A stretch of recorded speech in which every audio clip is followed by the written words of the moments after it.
Hey guys, welcome back to HelpClick. In this video, I'll be showing you, discussing with you how to download and install Facebook app on your Android phone. But first, check our special offer in the description. So, let's get started. So if you want to download and install the Facebook app here in your Android device, well, this one is quite easy. Now, the first thing that you want to do here is you want to guarantee that your phone or your Android device is connected to any form of internet connectivity. But I'm showing you already did that. But if you haven't, go and disconnect this to a Wi-Fi or turn on your mobile data.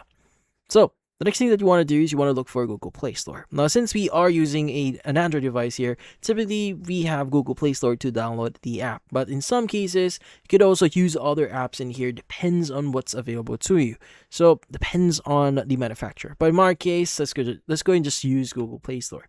Now, let's go and look for Play Store. Go and select this. And if this is the first time that you're accessing Google Play Store, you may need to log into your Google account in order for you to start downloading apps. But in here, you want to go and click on search at the very bottom center of your screen. Click on search apps at the top section of your screen and just type in Facebook and just search for it. Now from here, you should see Facebook.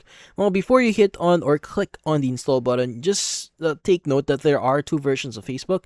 Now we have the ordinary app here for Facebook, which is the usual one that you download and use. But we also have what we call Facebook Lite. Now, in this case, Facebook Lite is a lighter version of Facebook. So if you don't want to have those heavy features or advanced features inside the app, or if your phone is quite old or is quite slow, you could use or download the Facebook Lite app instead. So in our case, let's go and just look or click on the Facebook app here and just click on install.